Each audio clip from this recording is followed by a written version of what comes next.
No theatrics, nothing crazy today. It's Sunday morning, lazy Sunday. Hope everybody out there is having an awesome weekend, just like I am. It's been really good for me so far. Made even better by the results of yesterday's video, which we are going to talk about in just a second. But before I do, we have a couple of accounting things that I do need to jump into. And I just want to say up front, I take responsibility for these. We have a couple of errors that I do want to go over. The first one being, actually, both of them relate to a couple of episodes ago when Tanner was on as our guest. And huge shout out to Tanner again for coming through, making some good picks, delivering the content. Love having him on the channel. Hope to get him back sometime. One of the things, though, and this was an error that I made, there was some miscommunication, and I take responsibility for it. Tanner gave us a pick of the under in the Tigers Guardians game.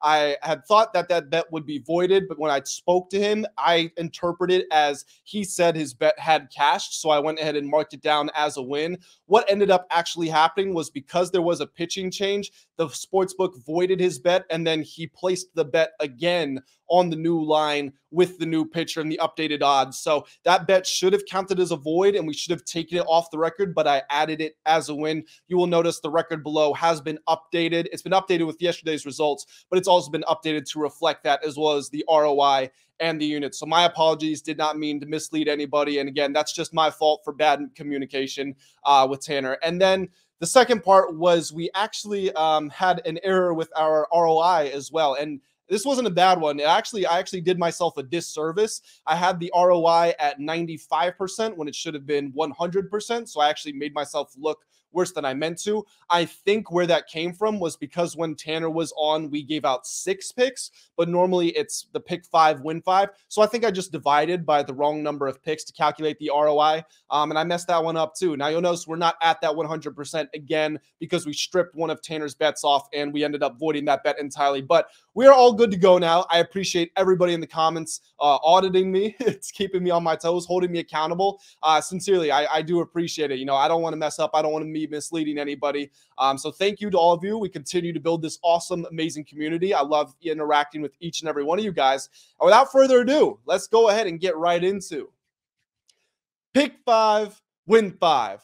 Hello, ladies and gentlemen, and everyone else in between. Welcome back to my daily betting show, where it is my job to give you my 5 favorite plays in the sports betting world. We're coming off of a 3-2 day yesterday. I was mightily worried that we were going to have another losing day because we started off 0-2. Someone in the comments had a really sharp pick. They said that they said something to the effect of I'm not a Red Sox fan, but the Red Sox have gotten to Garrett Cole really more than any team in the league. Boston's going to win this one today. You were spot on. They won that game 8-1. I too thought the Red Sox were going to win. If I had to pick Red Sox or Yankees money line, I would have gone Red Sox, but I was more confident in the under, which is why I put that pick out there. Didn't hit, had the under of 8.5 or 8. I don't remember. It ended up being 9 total runs. So we missed out on that. But again, like I said, won the next 3 games to close out the day. The Baltimore Orioles did make us sweat. They went to the 10th inning against the Oakland Athletics, which should never really happen, but they put up a 5 spot in the top of the 10th, and they ultimately bring that one home. Goes to show the importance of betting away teams when you're betting run lines. It's not a rule. You don't have to do it every time, obviously, but it certainly helps because you're guaranteed to get innings of offense. The way the Orioles won that game, it didn't start off with a multi-run home run. It was just a regular RBI, and if they're hitting in the bottom of the 10th instead of the top, then as soon as that first run scores, the game is over. They don't have another chance to cover the bet. Really, the only hope is if they hit a 2, 3, 4 run home run. Like I said, that didn't happen. But because they were on the road, they go on to score 5 total runs, and they easily cash the run line in that situation. But that's the review of yesterday and the review of the mistakes that we made. Again, my apologies to everybody out there. I do apologize. Everything is straightened out as far as I am aware, but please continue to keep a watchful eye, and I appreciate each and every one of you. What's up, guys? This is Grant in the post-edit. One thing that I forgot to mention, but I definitely wanted to make sure that I did throw it in there, was a huge shout out to Evan from Guy Boston Sports for hooking us up with this pretty clean t-shirt. Make sure that you guys go over, check out his channel. He's pretty awesome. He's got some really cool stuff. You can go pick it up for yourself if you want to. Yeah, I'm going to throw it back over to the live Grant right now. Okay, enough rambling here. Let's go ahead and get right into the picks. My first pick of the show, it's a team and a game that I was just talking about. I'm taking the Yankees money line versus the Boston Red Sox. Yes, I think the Yankees are going to curtail this nasty losing streak that they are on. I mean, the Yankees are just a horrendous team.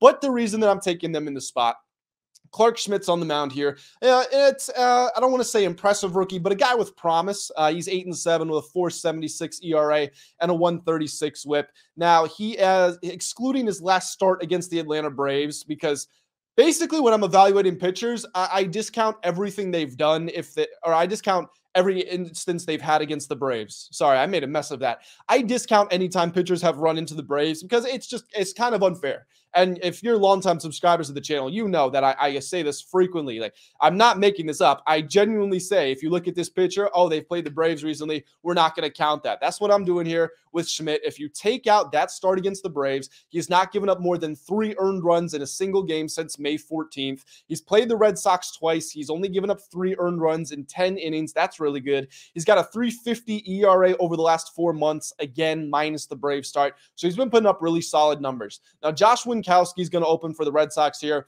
Probably not going to go more than an inning. I mean, maybe he goes 2 or 3, but it's probably just going to be, he's going to be an opener. Let's just put it like that. It's not going to be a whole lot of duty. Nick Pivetta looks like he will be the guy doing the majority of the work today. He's 8-6 with a 4.34 ERA and a 1.20 WHIP. Now, Pivetta has a 6.08 ERA this month. And he has a 7.71 ERA in his career against the Yankees. The guy in the comments that I was talking about, he was saying Cole versus the Red Sox is a nightmare for him. Well, Pivetta versus the Yankees is a nightmare for him. So obviously we like Schmidt in that situation. Now, I don't have a lot of offensive numbers to talk about with the Yankees. I mean, like I said, they scored 1 run yesterday. They had a stretch where they scored 3 runs in 3 games. I think they lost the first game 7-8-3, something like that. Games haven't been particularly close. I just think that, look, these are still professional baseball players. Professional athletes don't like getting embarrassed, especially by their arch rival. They've already lost 2 games at home. The last time the Red Sox took a trip to New York, the same thing happened. They won 2 games, lost 1. I think the Yankees do have the pitching advantage here. Their bullpen is still competent. It's not as amazing as it was to start the year, but it's still pretty decent. I'm going to take the Yankees here.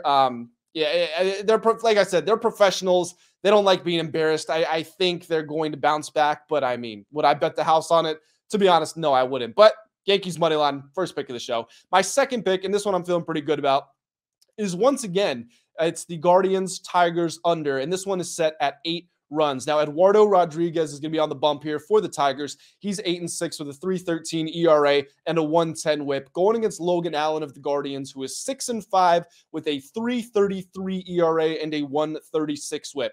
Now, Eduardo Rodriguez, that was a bit of a tongue twister, gave up 6 earned runs in 5 innings in his last start. Granted, it was against the Boston Red Sox. They've got some familiarity with him, obviously, from his time there. But if you take that out, in the 2 starts prior, he only gave up 2 earned runs in 13 innings. So yes, it was a bad last start, but is it totally fair to say that he's been bad lately? I don't think so. Now, he hasn't been as much of a guarantee since coming back from his injury. I will say that. But again, his season numbers, 3.13 ERA, 1.10 WHIP, been pretty good. And I will say he's played Cleveland twice this year, gone 15 total innings, has not surrendered a single earned run during that time. So, pretty good. Now, Logan Allen, let's talk about him. He's got a 1.59 ERA in 3 starts this month. He has been absolutely dealing. And when you look at these offenses, one of them ranks 22nd in scoring, the other ranks 26th. Are those the type of offenses that are going to cause massive headaches for the opponent? I certainly don't think so. I mean, the Tigers have only hit the over 1 time in their last 9 games. The Guardians hit the over 5 times in their last 21 games. Every game in this series has gone under, 3 of them so far. What else is there to say? I mean, maybe the over does end up hitting today. It's always possible. There are no guarantees in sports betting, but is it the right thing to do? No, you've got good pitchers, struggling offenses, trends. Take the under. That's the second pick here. Third pick, I'm going to go with the Mariners, the Seattle Mariners, +1.5 versus the Houston Astros. Emerson Hancock is starting for the Mariners here. I was thinking about the movie Hancock with Will Smith.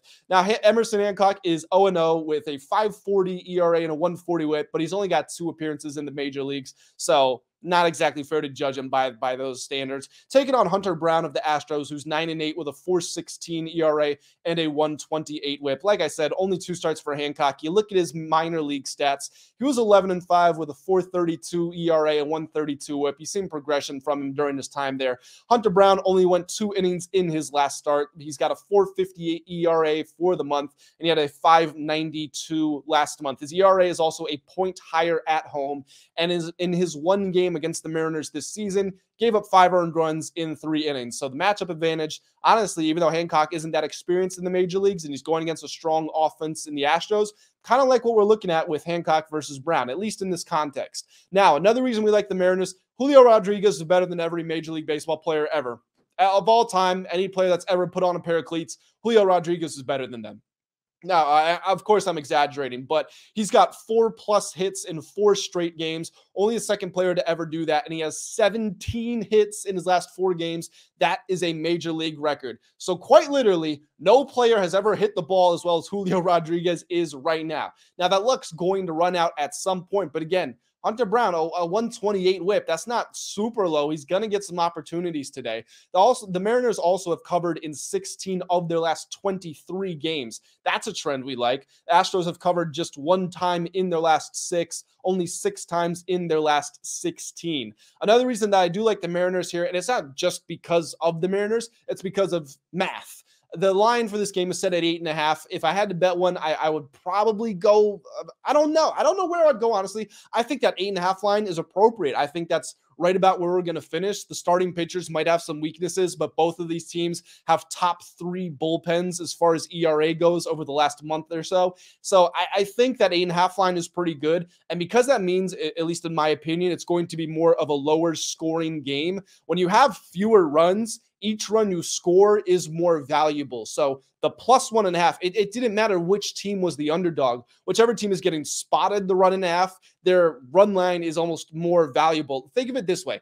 If you know for a fact that there are going to be 5 runs scored in a game, you don't know what the final outcome is going to be, but you know for a fact there's going to be 5 runs. A +1.5, it could be the Braves +1.5. It could be the Athletics +1.5. Because there's only 5 runs, the mathematical importance of that underdog spread is greater than if you know there's 15 runs being scored, because there's a whole wider range of outcomes, and that 1.5 run, those 1.5 runs aren't as important. Does that make sense? I hope it does. Look, long story short, Mariners +1.5. That's where I'm going with the 3rd pick. My 4th pick, I am taking the Cubs -1.5 versus the Kansas City Royals. Jordan Lyles will be on the mound for the Royals here, which means it is practically a must fade. Taking on Kyle Hendricks. Now, Lyles is 3-13 with a 6.30 ERA and a 1.30 whip. Going against Hendricks, like I said, who's 4-6 with a 4 flat ERA and a 1.15 whip. Looking at the home versus away stats, Lyles is significantly worse on the road. Hendricks is significantly worse at home. So I'm not going to read too much into that because they basically wash each other out.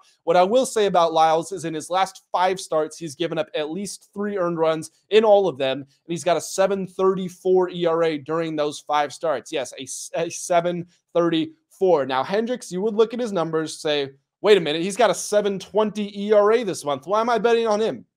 Once again, he ran into the Atlanta Braves. As unfortunate as it is, they ruined damn near every pitcher's stats. So we're not going to look at that too much. Those other 2 starts this month, he gave up 5 earned runs in 11 innings. Not amazing, certainly not great, not Cy Young worthy, but it's better than the 7+ ERA that Lyles has posted. Now, the Royals, their offense is starting to cool down. They were really excellent, not immediately coming out of the All-Star break, but after a couple weeks, they really kicked it up. They're still top 10 in scoring over the last 30 days of play, but they've scored 4 runs in 3 straight games. Granted, that's not terrible, but they're not hitting the heights that they were just recently. I think they're starting to come back down to earth, although Bobby Witt is pretty amazing. The Royals are only 7-16 against the spread when Lyles starts this season. The Cubs offense has also cooled off as of late, I will say, but they scored 6 yesterday. They play much better at home, especially on offense.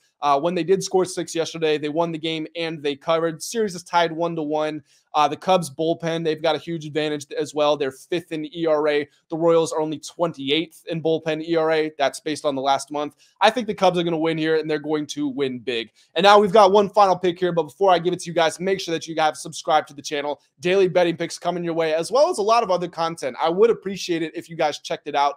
If anybody's into English Premier League soccer, I posted a video about Chelsea. Granted, it's a little outdated because breaking news has come out that's slightly changed that information. But I did also just post a tier list of all 32 NFL teams, and it's not your typical A, B, C, D. We give some life and some personality to it, have a real interactive conversation. So make sure you guys check those out. And I'm going to have more non-betting content, although I will try to find ways to loop it in. And of course, I'm also going to have lots of betting content. So just lots of reasons to subscribe to the channel. Make sure that you have done that. Let's get to the final pick here. I'm taking the Atlanta Braves -1.5 versus the San Francisco Giants. I think if the Braves were going to lose a game in the series, it was supposed to be yesterday. I mean, they had Kirinos on the mound. The Giants had Logan Webb. That was their chance. The game's in San Francisco. The Braves still found a way to win 6-5. I would have played the Giants spread, either Giants spread or Braves money line. Actually, I talked about it. I was leaning Braves money line on yesterday's show. Didn't end up taking it. Obviously, it would have hit. But yeah, that was their chance, and the Giants blew it. Now today for the Braves, it's going to be Max Fried. He's 4-1 with a 2.57 ERA and a 1.12 WHIP, going against Jacob Junis of the Giants, who's 3-3 with a 4.10 ERA and a 1.37 WHIP. Now Fried has 8 appearances this season. 4 of them were shutouts. He was injured for a long time, but in his 3 starts since coming back from that injury, he's got a 3.38 ERA. And you know, that's certainly not bad. I mean, is it the 2.57 for the year? No, but you'll absolutely take a 3.38 ERA. Junis goes anywhere from 1 to 4 innings. He's been good this month. He's gone 4 starts, but he's only gone less than 9 innings. I think it's 8 point something. I think it's 8.2. I don't know. I might be wrong. I know it's 8 something. And he has been good, like I said, but it is very limited innings. The Giants, they've been successful using bullpen days because they do have a strong bullpen, but equally, the Braves bullpen is really good. And the Giants just can't score.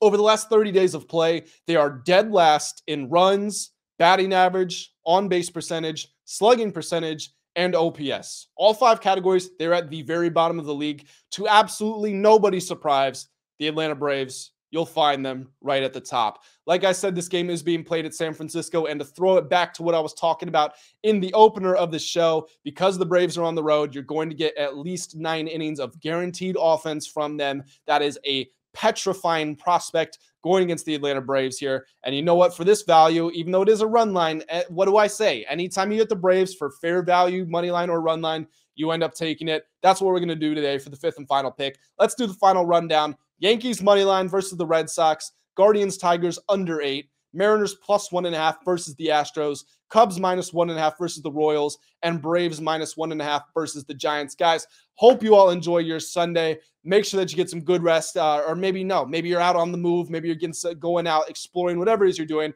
Enjoy yourself, please. Your time is precious, and you want to take advantage of the weekends while you have them. Subscribe to the channel for more content, betting and non-betting related. Like the video if you enjoyed. Comment, let me know what your favorite picks of the day are. And until next time, I will be back, and I will see you very soon. Have a great day.